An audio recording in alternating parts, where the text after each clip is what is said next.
அன்பு தாய்மார்களே, அருமையான சகோதர சகோதரிகளே, எனது அன்பான மாணவ செல்வங்களே, வணக்கம். இன்றைய தின குறள் பதிவு அதிகாரம் 10 இனியவை கூறல். குறள் 91.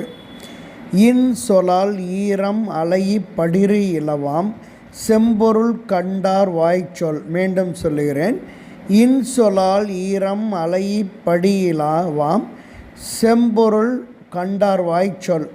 பொருளை உணர்ந்தவர் சொல்லில் இரக்கம் இருக்கும். சொற்பொருள்: இன் சொலால் இனிய சொற்களால், ஈரம் அலையீர் அன்பு கலந்து, படிறு இலவாம் வஞ்சனை இல்லாதது ஆகும். செம்பொருள் செம்மையான பொருளை, கண்டார் வாய்ச்சொல் அறிந்தவர்களின் வாய் சொல் ஆகும்.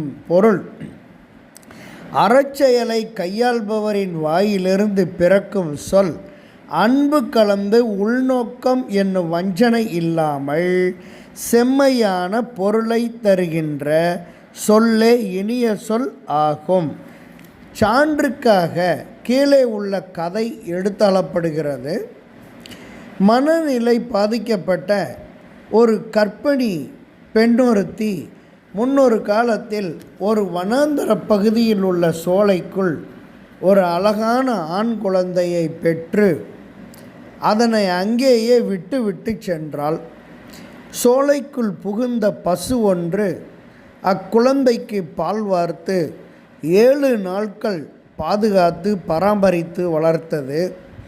அவ்வூரில் இளம்போதி என்பவன் வேதங்களை கற்றவனாகவும் நல்ல உள்ளமுடையவனாகவும் கடவுளிடம் அன்பு செலுத்துபவனாகவும் மேலும் செல்வச் செழிப்புடன் மனைவியுடன் வாழ்ந்து வந்தான்.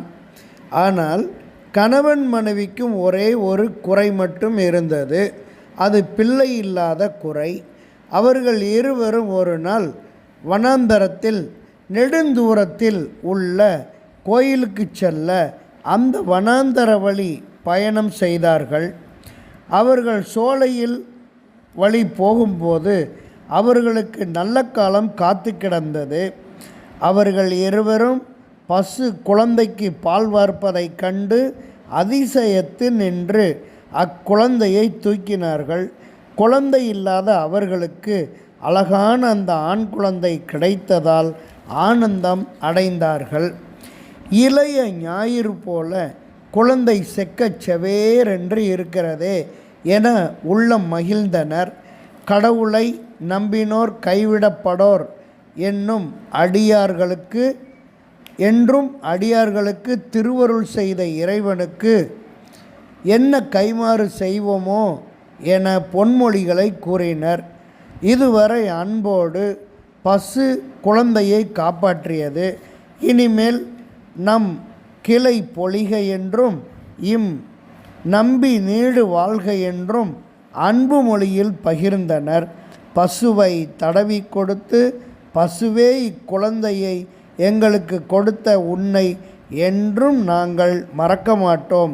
இக்குழந்தைக்கு நீ பால் ஊட்டியதால் நன்றியுணர்வோடு மகன் என்ற பெயரை நாங்கள் சூட்டுகிறோம் என்று கூறி அப்பெயரிட்டே அழைத்தனர். அது வஞ்சகமற்ற இனிது மொழியாயிற்று.